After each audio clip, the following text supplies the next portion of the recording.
Good morning, students.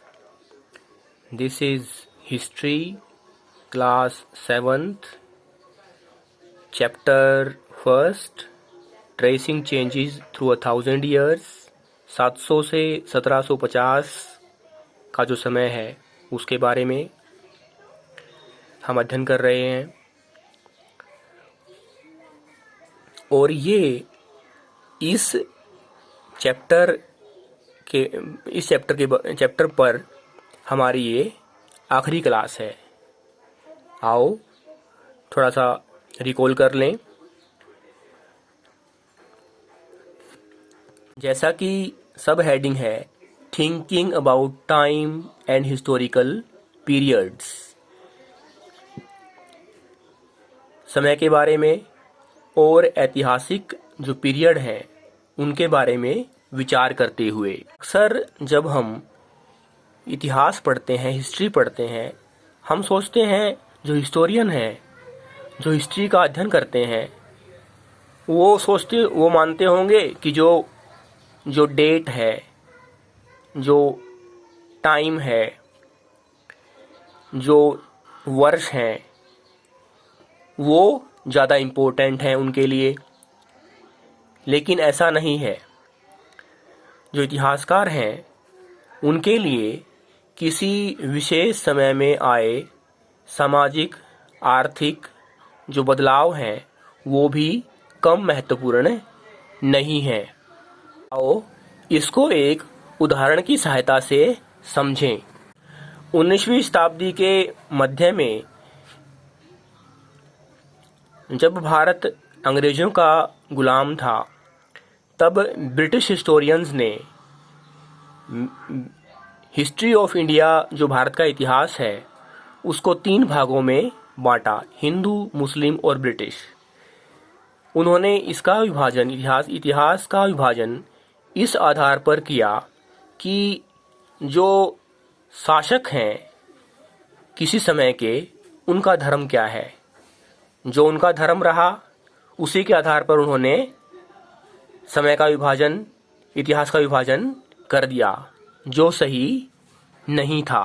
जैसा कि आपको शुरू में ही बताया गया कि इतिहासकारों के लिए केवल डेट, ईयर ही महत्वपूर्ण नहीं है, बल्कि समाज में होने वाले सामाजिक, आर्थिक, राजनीतिक बदलाव भी बहुत ज़रूरी हैं। इसका उदाहरण देखते हैं कि जो आधुनिक युग के जो इतिहासकार हैं वो इतिहास का विभाजन मॉडर्न, मेडिवियल और एंशिएंट पीरियड के रूप में करते हैं।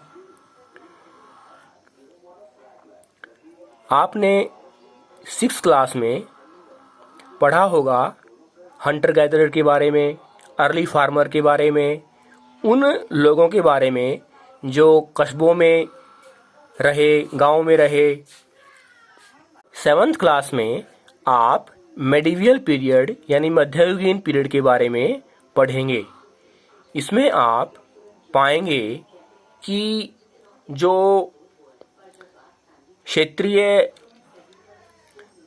समाज है, साम्राज्यवाद है, उसको बढ़ावा मिला।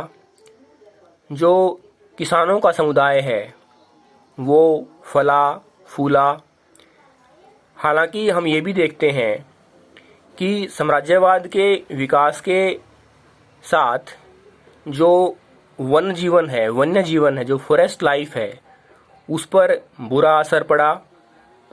धर्म के क्षेत्र में हिंदू धर्म और इस्लाम धर्म का विकास हुआ।